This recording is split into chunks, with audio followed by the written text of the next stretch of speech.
Sikkim 365 and Baylor Plus have teamed up to bring Baylor fans the ultimate content bundle. You can sign up now for $17.99 a month, a $5 monthly savings, and get instant access to all premium content on both websites. For more information, visit either sikkim365.com or baylorplus.com today.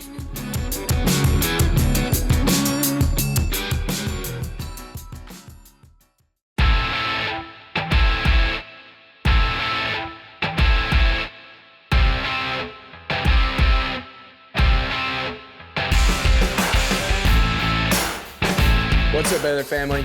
Welcome into Inside Baylor Sports, the official daily podcast of Baylor Athletics. It's Friday, September 6th, and Grace and I are joined today by Baylor junior offensive lineman Ryan Lengyel. Ryan, thanks for joining us today.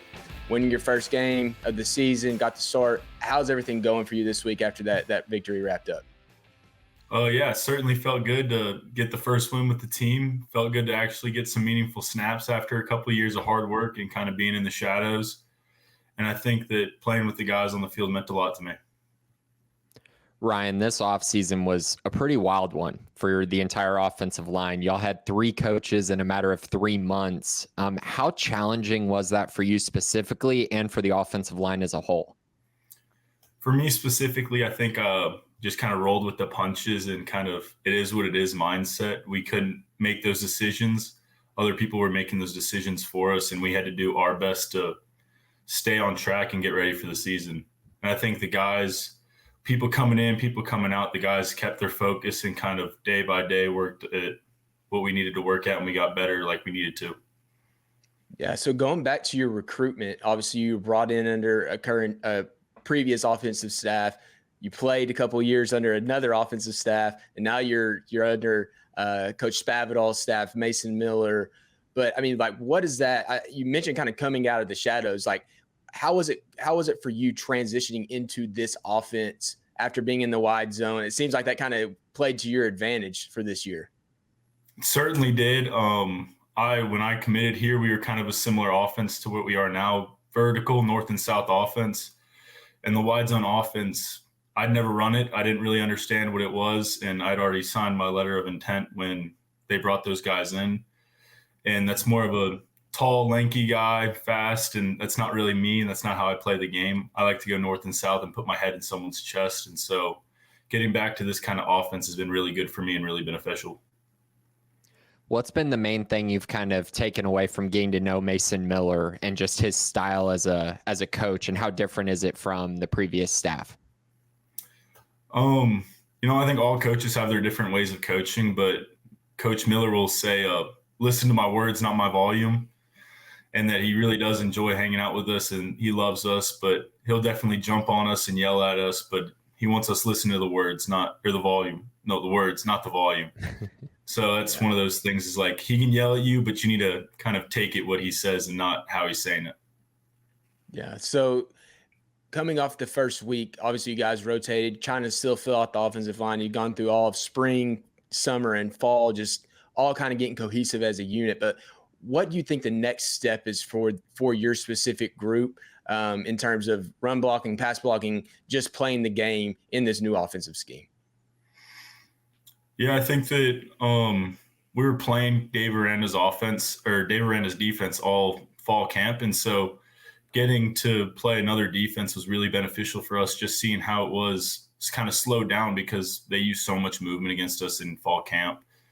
And so when Tarleton came out and they were kind of playing base and whatever, it was very easy for us and slowed it down a lot for us. And so for us moving forward is playing the opponent each week and getting more cohesive and kind of getting more reps against other people that aren't our guys. After y'all reviewed the game film from the Tarleton State game, what were some of the main things that came out as a big positive, and then also maybe something y'all need to work on heading into this week? I think a big positive for us was that we had very few MAs or missed assignments. We were pretty much had it up correctly the whole game. Effort was there. I mean, we had some lows and some highs, but effort was there for a majority of the game. And then just kind of the fact that we had it up right and we were on the people we needed to be on was good. So you look at Utah, obviously that's next on the dock. You have it on Saturday in Utah. That defensive front is experienced. The entire defense is strong, but How do you go about facing a team like that you know is going to be physical?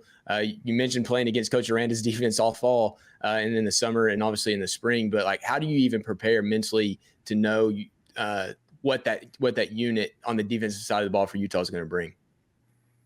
This week we're kind of preparing like we never have before. We know what the challenge is, and we're getting ready to face an opponent that we know wants to throw some punches at us, and we're prepared to punch them back.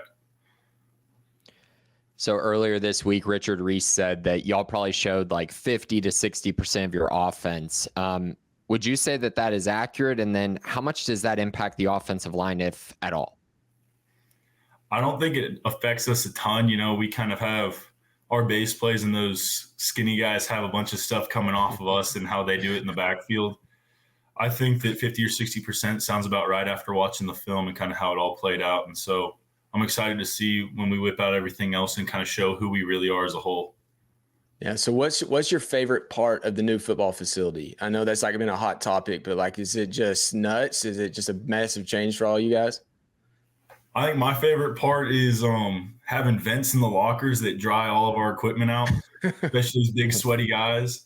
Either that or the quiet room with the recliner so we can take naps in. Nice. Ryan, I know you've kind of waited your time a little bit and been very patient with the process. What is it about Baylor that just kept you fully engaged and let you know that, Baylor is still the right place for you, even though it took some time to get on the field?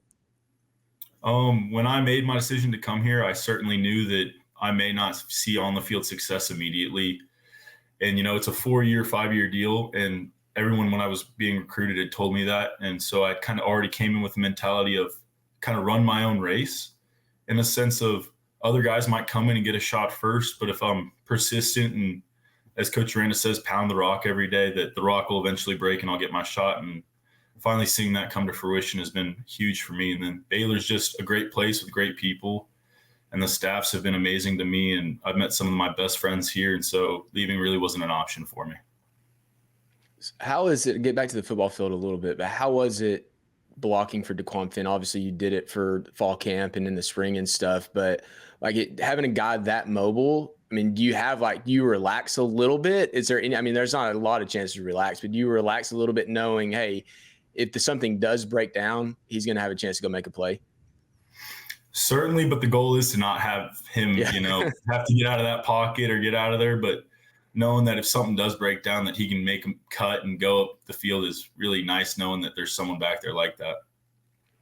This is really the first year that y'all have had just a ton of transfer portal guys added, especially on the offensive line. What have you seen from maybe a couple of those guys that has really stood out to you in a positive way? I think one of the most positive aspects of bringing in those guys, especially on the offensive line, is kind of seeing how other guys were coached. And the guys that they brought in really know the offense and the techniques that they want to use. And so everyone that has been here with Gavin Byers and all the guys that were below me, we'd been kind of indoctrinated in a sense of that wide zone offense. So a lot of the techniques and stuff that we're doing has been new. But those guys they brought in have really helped us coach up. Like Kurt Daniker in the spring helped coach me up. And then with Sydney and Omar, they're talking guys through the film of like, hey, this step could be better. This is kind of what you want to see here. And having all this knowledge being brought in has been really helpful. What would you say the biggest difference for you specifically between the wide zone and this particular scheme? Not having to be extremely fast. Running left and right's not really my forte. I got tight hips. And so going north and south and bodying someone's been really helpful and easy for me. I know you mentioned that Utah is going to be a different challenge and that y'all have really been preparing for that. What specifically about Utah is going to be the biggest challenge for you to match up to?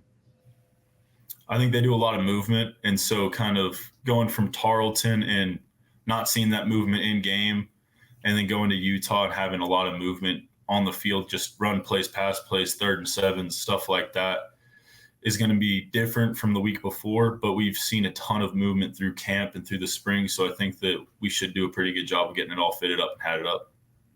Yeah. So in that, with two guys that were playing running back last week, but Bryson and Dominic were actually out. What's the difference between guys like Bryson and Dominic and Dawson and Richard and what they bring to the table and blocking for them in different ways? Like, what's the biggest noticeable thing for you between the four different running backs, I guess I should say? Couldn't really answer that question. No matter who's back there, we're going to try and open up a hole for them. And then I don't really know what goes on in the backfield and how Coach Hall is coaching those guys or why some of them didn't play. So I can't really speak on that one. As far as just kind of looking at the offensive line group as a whole, how much more together do you feel like this group is than they were a year ago? Just, from an edge, a physicality standpoint, a mindset standpoint, how much closer do you feel like the group is now?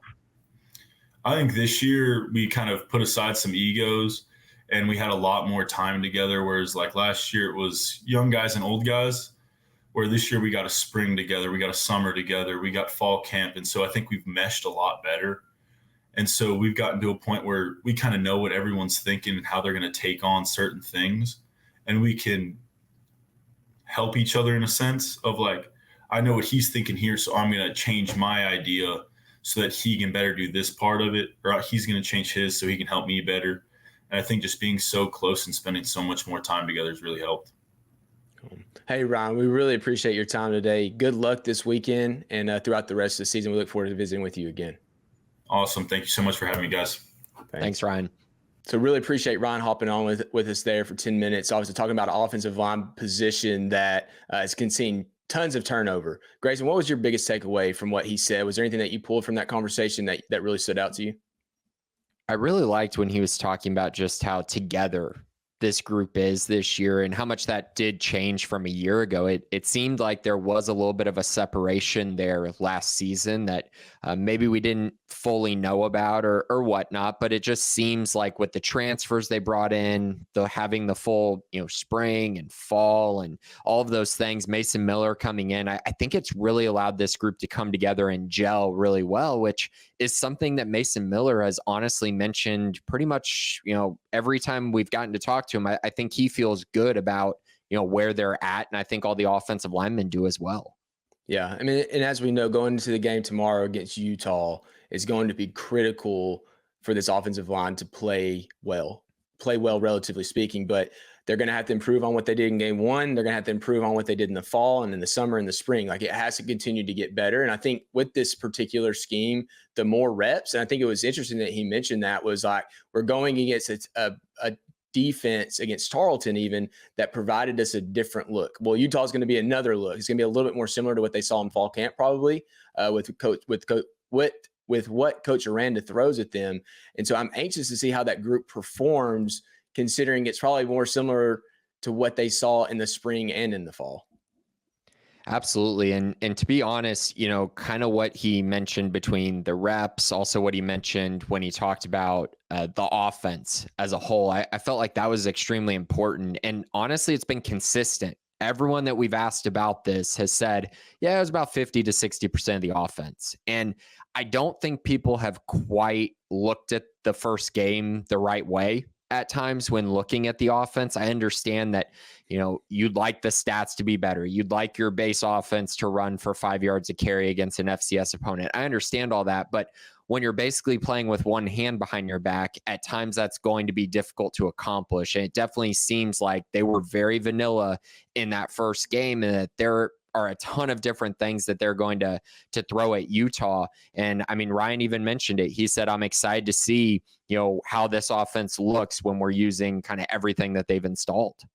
Yeah, I mean, on so many occasions, they faked a bubble screen or they faked something that they would traditionally come to more regularly, or at least my belief is they'll come to it more regularly. And they did not use those in a lot of instances. And then once you get up 28-0 early in the second quarter, I think there's just that great opportunity to go and work on things, to rep your offensive line in certain key spots. And I mean, that truthfully, like if you were really viewing that as another scrimmage, that was the perfect opportunity to do it. Once you got that cushion, you were able to do it. was the goal to go and score 50 points? I don't think that was the goal. If it happened, great. But I think they were trying to go and get the most experience they could for different types of looks and different types of offensive plays. And so it was cool hearing from Ryan about that. And I think this gives us a great opportunity to transition into the keys for the game offensively against Utah, and what that looks like going against a defensive front, an entire defensive unit that has a ton of experience and obviously has a reputation of being very good. I think for me, the first key in this one has everything to do with being diverse. I think they're really going to have to use a bunch of different things, from screens to taking one-on-one shots down the field to using motion, especially from slot receivers, to even, we saw in the spring running backs in motion as well. And we didn't see a lot of that in the first game. So I think that is a big thing, because you got to be able to soften the Utah defense a little bit so that you can run the football and can take advantage when you get good looks in the run game, or when Finn gets an opportunity to break a big one in the run game as well. But you got to be able to set everything up. And they didn't really have to do that in the first game, but in this game, that's going to be extremely important to diversify kind of everything that they're doing on the offensive side. Yeah, and a lot of that comes with understanding what the defense is giving you, because so many times it's going to be a run play when you get up to the line of scrimmage, and then based on what Utah's doing, you have to be able to audible into what needs to be there. And a lot of it's pre-snap reads for these particular offenses. That's what you get. You see where the numbers are and you take advantage of it. But I think there's also a lot of plays by design that can be called if it's a screen to the perimeter, or if it's a running back screen, or if it's things like that to offset what the defense is presenting. And so I'm with you. Be diverse. I think the second thing, I guess I'll call it number 2, is DeQuan Finn completing passes that he needs to complete. If Utah's coming out in these packages, that's to eliminate his feet from the run game, eliminate the running game in general, he has to be able to complete the passes that get them out of that. You mentioned softening up the defense. It starts with DeQuan Finn getting the ball to where it needs to be and guys making catches. They can't have drops. If they want any shot in winning this game, they cannot have drops.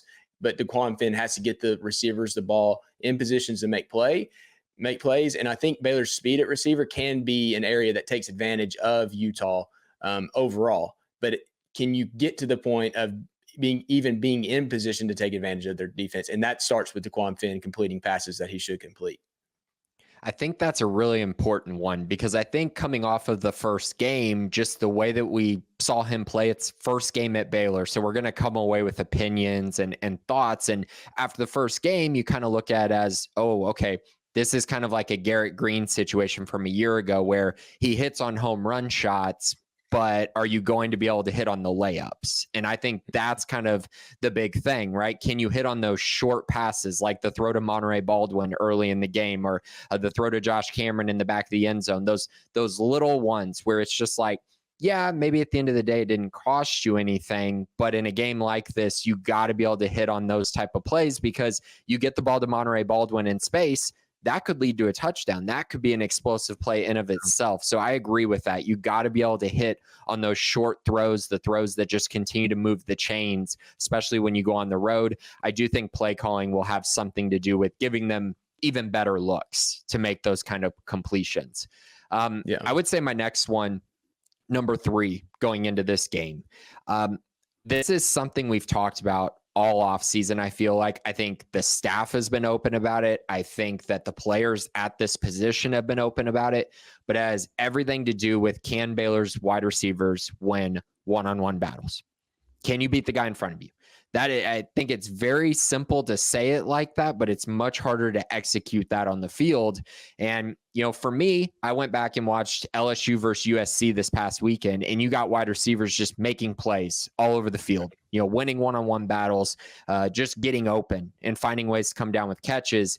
Baylor's got to be able to do that at a higher level this season. And I think particularly in this matchup where you're facing a team that has a second string cornerback, a team that does have some questions in their secondary, can you take advantage when you get a one-on-one matchup? And that goes for outside receivers and slot receivers. There's going to be opportunities there to create separation, get open, create easier throws, and create explosive plays. But that's only if this group has really taken that big step forward to where now they feel great about winning battles every time they step on the field.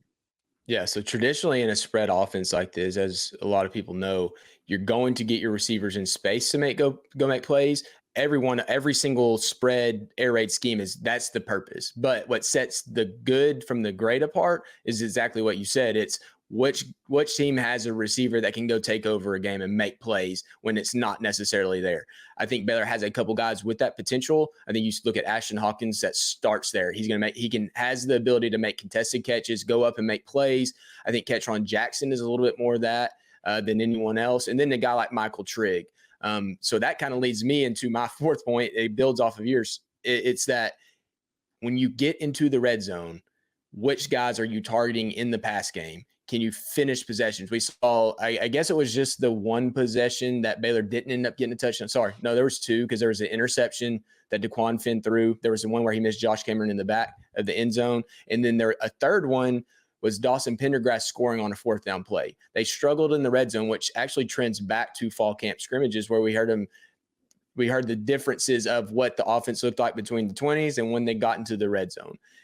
They have to figure out how to get guys like that the ball in positions. You don't have to be wide open spaces. It's not going to be wide open spaces, but you have to get the ball to them and they have to go make the play. If your running game can't do it, which I would fully expect Utah to say, you're not running on us in the red zone.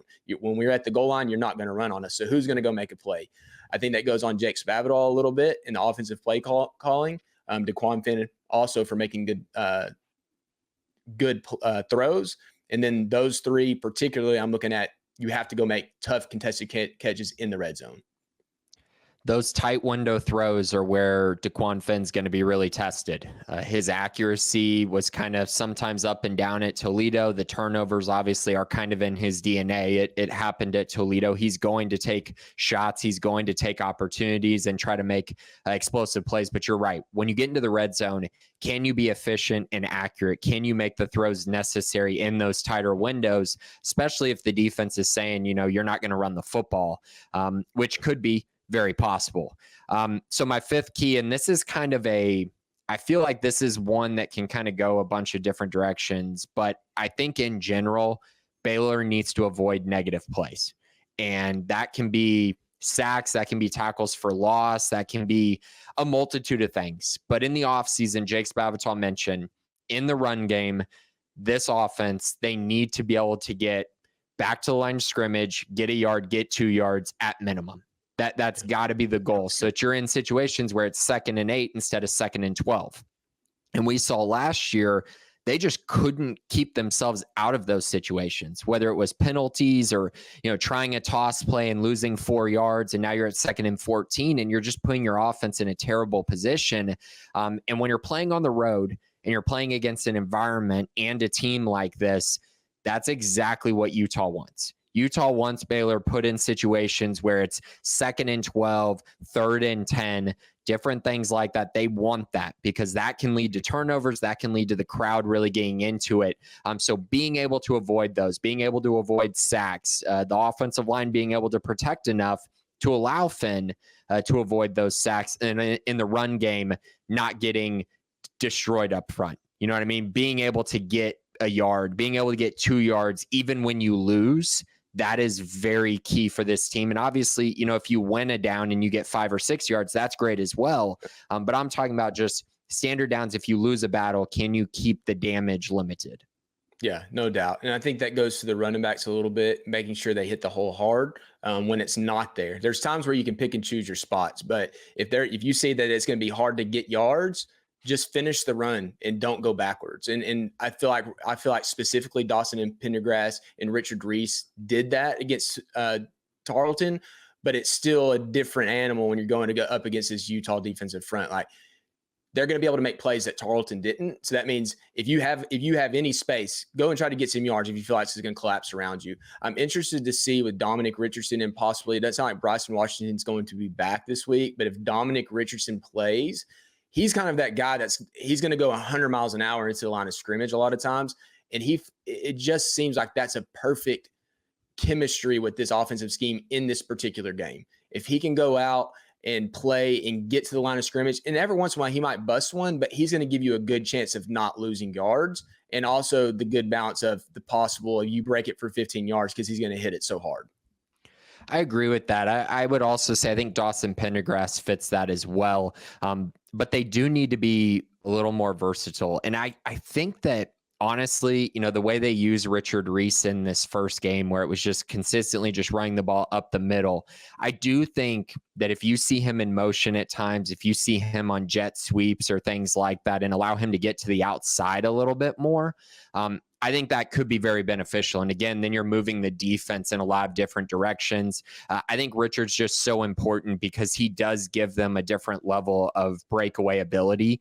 So if you do block a play well, he's kind of the guy right now in that group that can actually get you a 30, 40, 50-yard gain, which is a little different than Pendergrass and Richardson, where it's just primarily, like you said, about their physicality, their toughness, their ability to avoid negative plays, which I think is very important, especially in the red zone.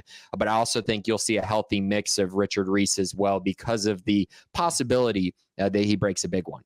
Yeah. So I'm going to go with my final keys to the game. And this is not necessarily about scheme-wise or anything like that. It's about an individual because of what I think he can open up in this game. And it's Michael Trigg, and it's at the tight end position, because in a game where you need the run game to open up a little bit, the best way to do that is pull guys away from the line of scrimmage within that box, right? So if Michael Trigg is lined up, and Kelsey Johnson to an extent, but Trigg just is so unique in what he can do. But if he's lined up within the box and can motion out, or just pull a guy because he's lined up out there away from the box, I think that's going to be critical, because you want DeQuan Finn and the running backs to have as much room to work, and you want positive numbers inside the box. And Michael Trigg, to me, is the guy that can manipulate that as much as anyone else, because he can line up in the backfield as kind of an H-back. He can line up in line, but he also can go out and play by the numbers and catch passes like we saw him do against Tarleton. And that's not just against Tarleton. He's done that so often in his career at other stops. He just hasn't done it consistently. He's big and long. We saw DeQuan Finn go to him in the red zone. That was ultimately an interception, but he has faith in that guy. He has faith in Trigg. And so I think being able to use him to control some of what Utah does, talk about the quarterback's legs in the run game, but a guy like that can pull linebackers and safeties away from the line of scrimmage that a typical receiver might not be able to do. He's an absolute difference maker. And when you're putting him in the slot and you're asking, a 6 foot, 5'11" DB to cover him, that's a problem. And then you put a linebacker on him and it's like, he's way more athletic than most linebackers you're going to see. He's a matchup problem and a guy that I do expect them to focus on. I think, when you look at this group, it's kind of tough because we've mentioned the one-on-one ability, and the guy that we've seen win the most one-on-one throughout spring and throughout the fall has been Ashton Hawkins. And I think Ashton definitely showed some things in that first game that lead me to believe that he's probably going to be their alpha wide receiver this season. But I'm going to go in a different direction just for the guy that I think is actually the most important. I don't think he's going to be the most targeted. I don't think he's going to be maybe the guy that scores, the touchdown. But I do think that Ketron Jackson's ability to win one-on-one matchups on the outside is very important in this game. And we saw last year in the game against Utah, he broke a couple big ones. And he actually, if anyone who remembers, he should have had like a 70-yard touchdown on the opening drive, and Sawyer just threw it a little bit too far for him. But he's a guy that he wins these one-on-one battles down the sideline. And Baylor's going to have to take those chances, especially if Utah continues to rely on one high safety. They're going to get opportunities on the outside. And I think Ketron Jackson's ability to create those explosive plays could really open things up for guys like Ashton Hawkins and Michael Trigg across the middle of the field. All right, Grayson. So that gets us to our keys of the game for the offense. That leads us to our predictions. We talked about the defensive keys. We talked about the offensive keys. Now today we're going to basically give our predictions for this game. I'm going to let you go first, and then I'm going to follow up, and let's see how close we are to each other. I always like you going first, not me. Yeah, making me go first so you can change your mind, huh? Last minute. Yeah. So I think we already said how many points was it going to take to win these games, and you said a number. So we'll see if your prediction actually lines up. I remember my number. We'll see if you remember your number. I remember mine. I also remember what I put into our staff predictions for the week over on Sikkim 365. So I just finished that up as well. So I kind of looked back at this game and I looked kind of forward to this matchup. And I do think in some regards, this is going to be a defensive matchup. I think both these teams are going to be prepared for the opposing offense. I think you're also going to see two offenses that are maybe struggling early to adjust to kind of the new wave of talent that they're seeing on the other side. So I think there could be a slow start potentially in this game, but I think by the end of it, both of these teams offensively are going to have enough bags, enough tricks up their sleeve to make plays. And so for me, I do think this game is going to be played in the 20s. I think both these teams are going to have success at times at offense, failures at time at offense on offense. But I think in general, both these teams are going to play a very solid game. And I think Baylor's going to be ready for the environment they're going to face. I think Baylor's going to be ready for the physicality they're going to see.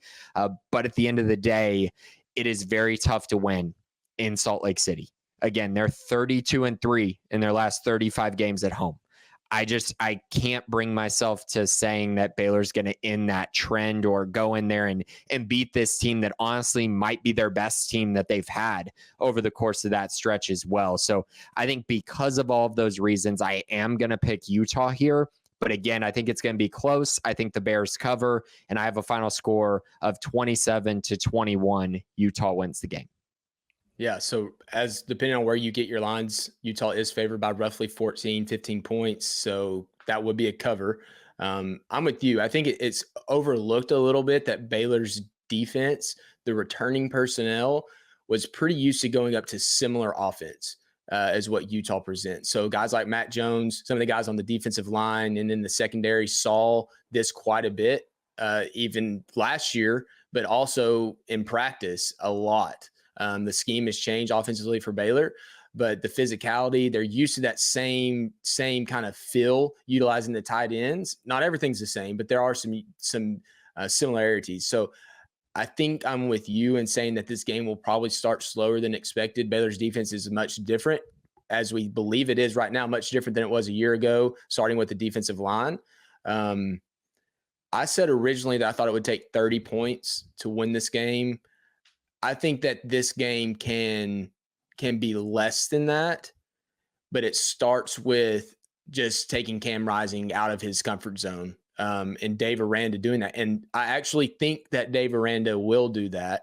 And I think Baylor has the athletes on defense to run and execute what he's doing, what he's asking them to do. And I think Baylor has an advantage in speed, in terms of speed, sideline to sideline to do it. So because of Baylor's defense, I'm going to go under that 30 points, and I will go with 24-20 final score. I just don't think Baylor's offense is going to be executing at a high enough level, but I do think they'll come up with some explosive plays to keep them in this game.